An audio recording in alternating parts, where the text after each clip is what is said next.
दिया गया है, ये कर्व है सी, तो इसको इस कर्व के लिए इंटीग्रेट करते हैं, तो इसको हम लाइन इंटीग्रल बोलते हैं।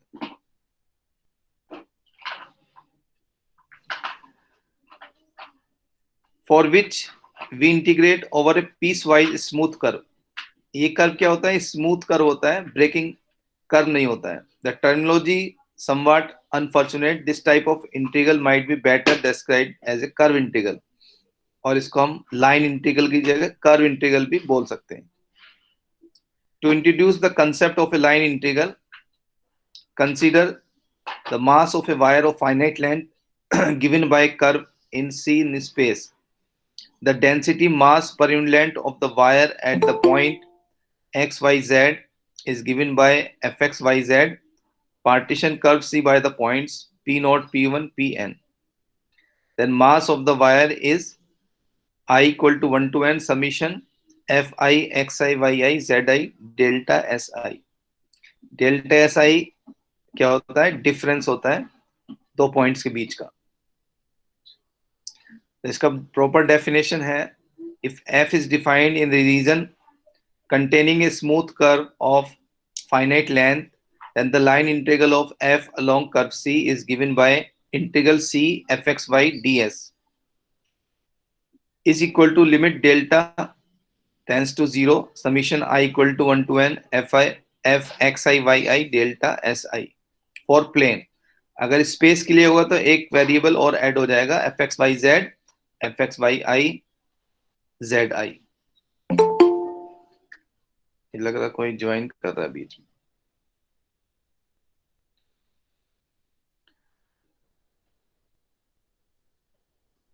अब इसमें जो ds होता है, to evaluate the integral over a plane curve C given by R T equal to X T I plus Y T जे।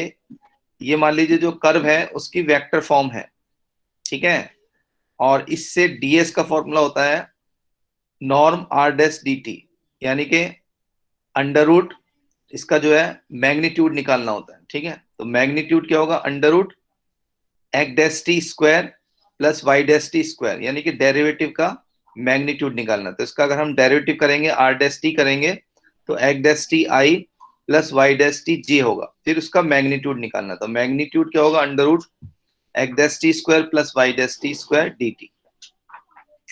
तो इस थ्योरम का यूज करते हैं evaluation of a line integral as a definite integral.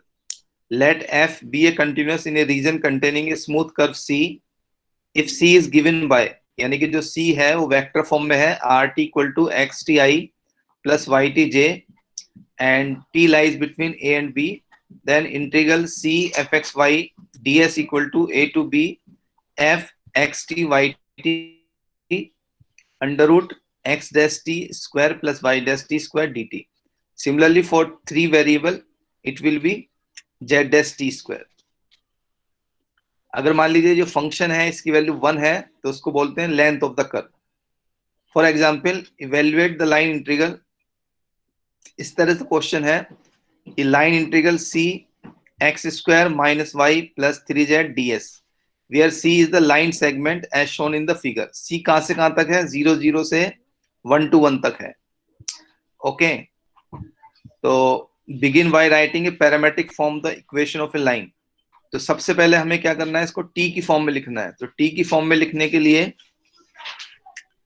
x equal to हमने t लिया, y equal to 2t लिया, z equal to t लिया and t lies between 0 to 1। अब ये हमें t इस तरह से चूज करना है कि अगर हम t को 0 लगाएंगे तो यहाँ पे 0, ये 0, ये 0, तो आपको फर्स्ट कोऑर्डिनेट मिलना चाहिए 0 0 0।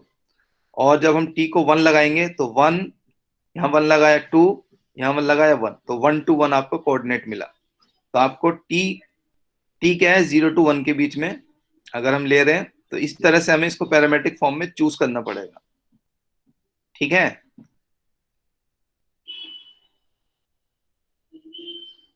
देयरफॉर अब इसको ds को हम कैलकुलेट करने के लिए पहले इसका डेरिवेटिव करेंगे। x dash t is 1, y dash t is 2t, z dash t is 1। फिर इसको under root X dash T square plus Y dash T square plus Z dash T square calculate करेंगे। तो X dash T की value 1 है तो 1 का square, यहाँ पे 2 है तो 2 का स्क्वायर, यहाँ पे 1 है तो 1 का स्क्वायर अंडर रूट। तो उसे किए की सजा कानून दे देगा, लेकिन प्रिया को किस बात की सजा दे। So the line integral takes the following form. अब ये जो हमने लाइन इंटीग्रल है इस तरह के फॉर्म जो है X square minus Y plus 3 Z D S. तो इसमें वैल्यू लगा देंगे, एक्स क्या है टी, वाई क्या है 2t, जेड क्या है टी, ये वैल्यू लगा दी। और लाइन इंटीग्रल हमें कहां से कहां तक टी की फॉर्म में कैलकुलेट करना है, 0 से 1 तक।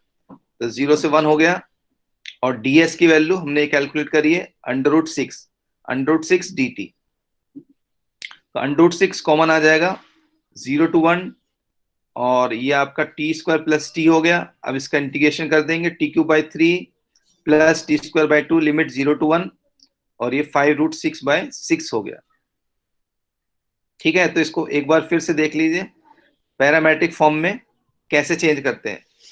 तो ये पैरामेट्रिक फॉर्म में अभी आपको जैसे बताया था कि ये एक्स वाई जेड है, तो ये जो फंक्शन है एक्स वाई जेड इसको टी की फॉर्म में चेंज करते हैं, और ds को क्या लिखते हैं under root X dash T square Y dash T square Z dash T square. ठीक है, तो उसी को मैं बता रहा हूं कि अब इसको पैरामेट्रिक फॉर्म में हमें चेंज करना है। तो पैरामेट्रिक फॉर्म में चेंज करने का एक आसान तरीका और भी होता है, जो इस तरीके से है। जैसे आपको ये समझ में नहीं आ रहा, मान लीजिए कि हम पैरामेट्रिक फॉर्म में इसको किस तरीके से लेंगे।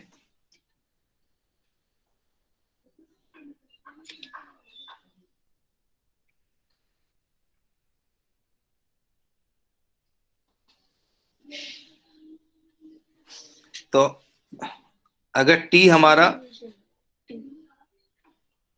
0 से 1 के बीच में ले रहे हैं, ठीक है, तो हम जो वेक्टर है उसको इस तरह से लिख सकते हैं। अगर हमारे पास दो पॉइंट हैं, एक पॉइंट है r0 जो इस केस में 0 0 0 है, और दूसरा है r1 जो आपका 1 2 1 है। जैसे ये पॉइंट है, ये पॉइंट मैंने लिखे हैं। पहला पॉइंट क्या है r0 0 0 0, और दूसरा पॉइंट है 1 2 1, तो ये 1 2 1 पॉइंट है। ठीक है, तो इसका पैरामेट्रिक फॉर्म लिखने का एक तरीका है जिसमें आपका t हमेशा 0 to 1 के बीच में रहेगा। तो पैरामेट्रिक फॉर्म लिखने का क्या तरीका है वही बता रहा हूं मैं। तो आपको क्या करना है, यानी कि आपको जो इसका वेक्टर लिखना है rt, वो क्या होगा 1 माइनस टी इंटू r0 जो पॉइंट है, प्लस r1 t, और t आपका 0 से 1 के बीच में रहेगा। तो अब ये जैसे पॉइंट है 1 माइनस टी, अब इसमें क्या है 0 0 0 पॉइंट है, और r1 क्या है 1 2 1 इंटू टी। तो ये दिस इक्वल टू, अब ये 0 0 0 1 माइनस टी में मल्टीप्लाई करेंगे तो 0 ही मिलेगा, और t को 1 to 1 में मल्टीप्लाई करेंगे तो आपको क्या मिलेगा t 2t t। तो अब इससे क्या हो जाएगा, x जो है एक्स टी आपका t हो गया, वाई टी 2t हो गया, और z भी zt भी आपका t हो गया। ठीक है, तो ये जो चूज किया है x equal to T, Y equal to 2t, z equal to 2, इस तरह से चूज कर सकते हैं। ये बात समझ में आ रही है? हेलो जी सर। हाँ, मान लीजिए अब ये पहला पॉइंट क्या है इसमें 0 0, दूसरा पॉइंट है 1 to 1। तो इसको पैरामेट्रिक फॉर्म में कन्वर्ट करने का तरीका क्या है कि पैरामेट्रिक फॉर्म में 0 to 1 में लाने का। तो पहला पॉइंट क्या है r0 0 0 0, दूसरा पॉइंट क्या है r1 1 to 1। तो rt यानी इसके पैरामेट्रिक फॉर्म, और पैरामेट्रिक फॉर्म को हम इस तरह लिखते हैं 1 माइनस टी, पहला पॉइंट r0 प्लस r1 दूसरा पॉइंट इंटू टी। तो 1 माइनस टी पहला पॉइंट क्या है 0 0 0, फिर r1 दूसरा पॉइंट क्या है 1 to 1 इंटू टी। तो ये 0 0 तो पूरा 0 हो जाएगा, और इसको मल्टीप्लाई किया हमने t 2t और t। तो पहला xt हो गया, दूसरा yt हो गया, तीसरा zt हो गया। तो एक्स टी कितना हो गया, T Y T 2t Z T T, और टी की लिमिट क्या है 0 to 1। ठीक है, उसके बाद ये जो डीएस है, डीएस का फॉर्मूला क्या है,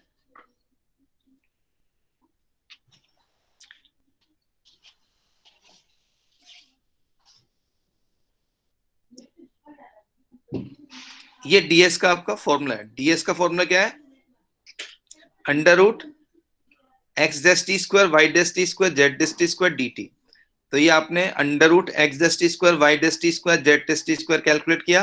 एक्स डैश टी क्या है, जो एक्स आया उसका डेरिवेटिव कर दिया, वाई का डेरिवेटिव कर दिया, जेड का डेरिवेटिव कर दिया, और इसके अंदर लगा दिया, तो अंडर रूट 6 आ गया।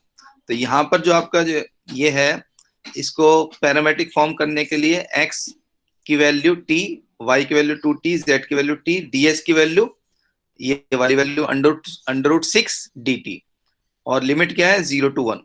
इसको सिंप्लीफाई कर देंगे। ये समझ में आ गया।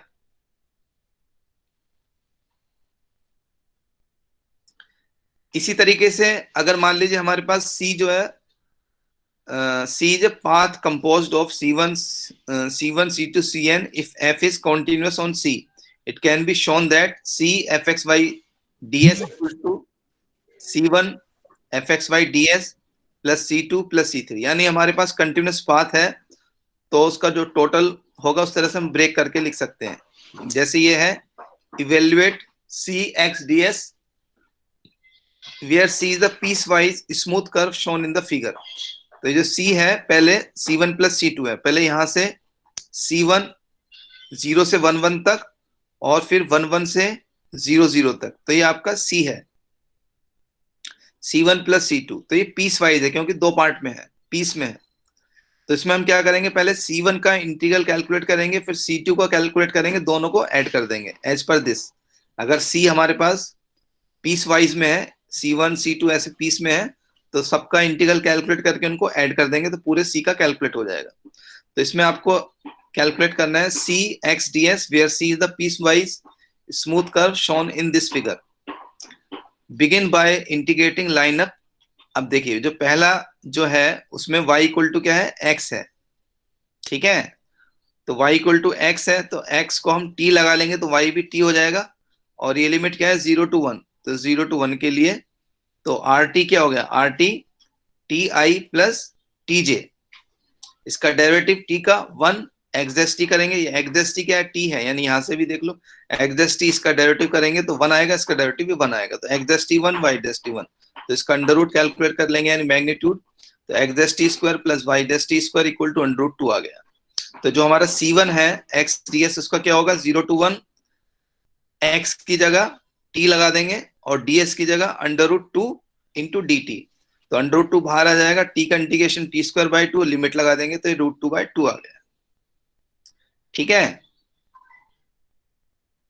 अब second, next integrate down the parabola. दूसरा क्या है, 1 1 से 0 0 तक जाना है, तो 1 1 से 0 0 तक जाना है। तो इसका भी आप कैसे लेंगे, y क्या है X square, using the parametrization x equal to 1 minus T. तो x अगर 1 माइनस टी है तो y कितना हो जाएगा 1 माइनस टी स्क्वायर। ठीक है, और t क्या है 0 से 1 के बीच में। ओके, अब देखिए इसमें अगर हम 0 लगाएंगे तो क्या मिला 1, इसमें 0 लगाएंगे तो 1, तो ये पॉइंट मिल रहा है 1 1, 1 1 से स्टार्ट हो रहा है, और 1 लगाएंगे तो 1 लगाए तो 0, इसमें भी 1 लगाया तो 0, तो ये कहाँ पे जा रहा है 0 0 पे, तो 1 1 से 0 0 पॉइंट मिल रहा है। तो ये पैरामेट्रिक फॉर्म में चेंज कर दिया हमने।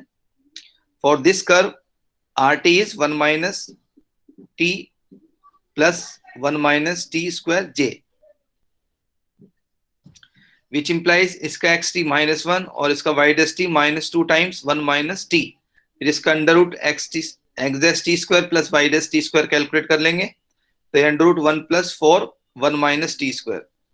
फिर इसका इंटीग्रल कैलकुलेट करेंगे सी to X D S, limit 0 to 1, X की वैल्यू 1 माइनस टी, और ds की वैल्यू ये under root 1 plus 4 1 minus T square into D T. तो इसका इंटीग्रेशन कर लेंगे, इंटीग्रेशन बहुत सिंपल है, आप इसको लेट कर लेंगे 1 माइनस टी को, z लेट कर लेंगे, और इसका derivative twice 1 minus T D T आएगा, वो dz हो जाएगा, और फिर इसको इंटीग्रेट कर देंगे तो ये इसका आंसर आ जाएगा। तो ये C2 आया और ये आपका C1 आया। तो C क्या होगा, C1 प्लस C2 दोनों को ऐड कर देंगे, √2/2 प्लस सेकेंड इंटीग्रल। ठीक है। समझ में आ रहा है ये? Hello.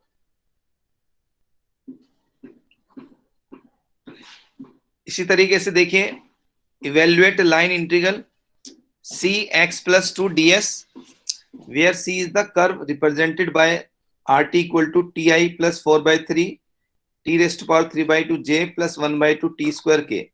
T lies between 0 to 2। तो इसमें R डैश T हमें मालूम है, इसका डेरिवेटिव कैलकुलेट कर लेंगे तो I और ये 2 T की पावर 1/2 J और ये 2T हो जाएगा, तो यहाँ से 2 कैंसिल हो जाएगा, तो TK। अब इसका मैग्नीट्यूड कैलकुलेट कर लेंगे, √x' plus y' plus z', तो ये इतना आ गया। Now this integral Cx+2 ds, तो x क्या है हमारे पास, x क्या है t, तो x की जगह t लिख देंगे, तो t+2 √r' 1 plus 40 plus t² dt। अब इस इंटीग्रेट को आपको कैलकुलेट करना है। ठीक है, तो इस इंटीग्रल को कैलकुलेट कर लेंगे तो ये इसका आंसर आ जाएगा। नेक्स्ट है इसमें line integral of A vector field, यानी कि F.dr। तो line integral in A vector field is basically work done. तो इसका ये फॉर्मूला है, definition of line integral of A vector field, let F be a continuous vector field defined on a smooth curve C given by RT, T lies between A and B, the line integral of F on C is given by F.dr, और F.dr is basically work done भी होता है, work done by the force, and this will be converted in parameterization just putting x in T and R dash T dt. dr is basically R dash T dt when converting in parametric form. Work done by force, work done by a force field। अब आपको एक vector force field दिया है on a particle as it moves along the helix. Helix इस type का एक curve होता है, ऐसे टर्न होके जो मूव करता है, और जिसका पैरामेट्रिक फॉर्म है और वेक्टर फॉर्म है RT equal to cos ti plus sin tj plus tk। अब इसमें पॉइंट भी दिया आपको कहां से कहां तक इसको कैलकुलेट करना है, 100 से -103 पाई। ठीक है, तो because RT equal to XTi YTJ Z'TK, तो XT is cos t, YT sin t, ZT is t। तो इसका F XT YT Z'T क्या हो जाएगा, इसमें x y z की वैल्यू लगा देंगे। तो x की वैल्यू यहाँ पर cos t लगा दी, y की वैल्यू sin t लगा दी, z की वैल्यू इसमें है नहीं तो इस सेम रहेगा। तो r डैश, अब इसका r डैश t कैलकुलेट कर लेंगे तो -sin ti plus cos tj plus k, यहाँ से इसका डेरिवेटिव कर दिया। अब F.dr में लगा दिया इसको, F XT YT ZT dot R dash T dt। तो यहाँ से A टू B क्या है 0 to 3 पाई, यानी कि किस पॉइंट से कहां से स्टार्ट हो रहा है, 0 से कहां तक जा रहा है 3 पाई तक। तो 0 से 3 पाई और F XT YT ZT लिखा, dot product R dash T लिखा dt, इनका डॉट प्रोडक्ट कर देंगे तो ये वैल्यू आएगी। इसको हम सिंपली इंटीग्रेट कर सकते हैं। ठीक है, और ये आपका कैंसिल हो जाएगा, 1/4 dt बचेगा, 1/4 से आपको t मिलेगा, t से इसमें वैल्यू लगा देंगे तो 3 पाई मिल जाएगा, 3 पाई/4।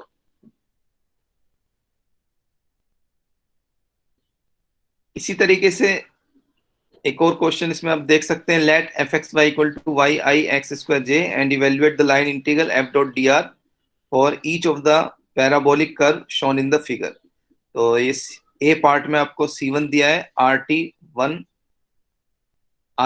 4 - ti प्लस 40 - t² j, और t की वैल्यू 0 से 3 के बीच में है। तो ये जो R1t दिया है इसका R1' कैलकुलेट कर लेंगे, और F XT YT क्या हो जाएगा, जस्ट आपको x की वैल्यू क्या है, x क्या है 4 - t, तो यहाँ 4 - t लगा देंगे, और y क्या है 40 - t², तो ये y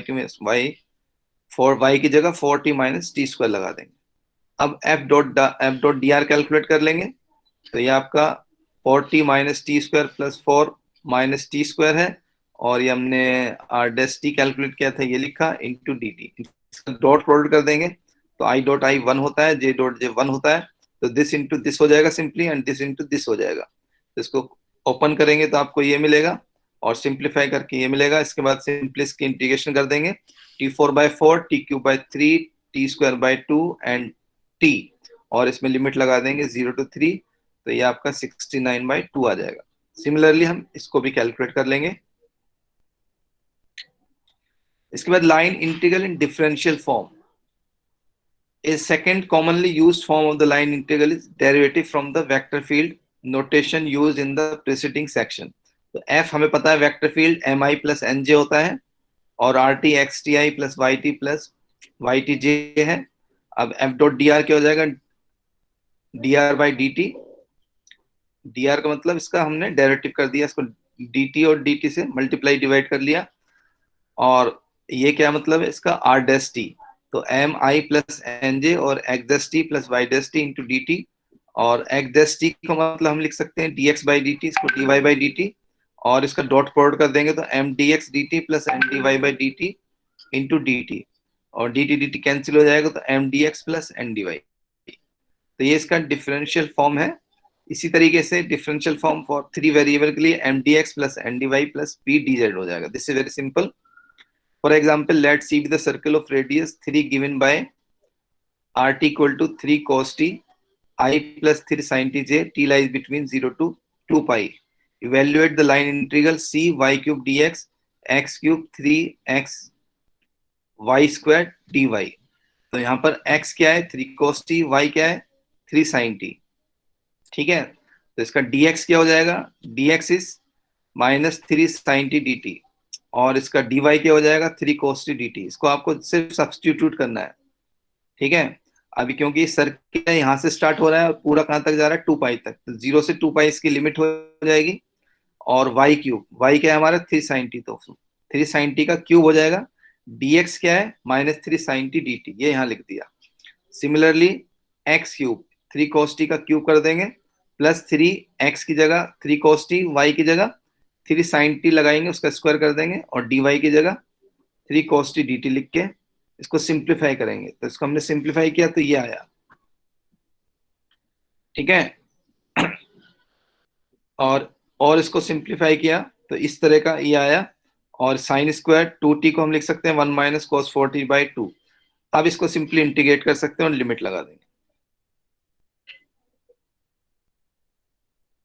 ठीक है,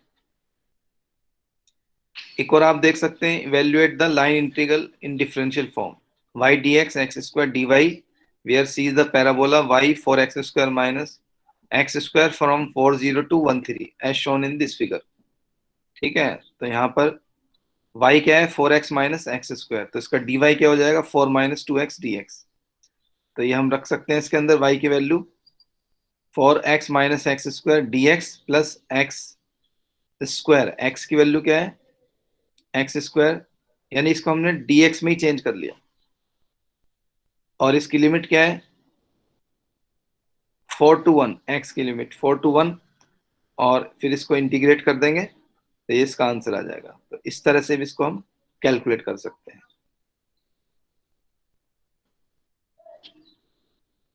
इसके बाद इसमें कुछ ये क्वेश्चंस हैं जो आपके लिए दिए गए हैं। Evaluate the integral along the curve, evaluate, तो इसको आप करके देख लेंगे।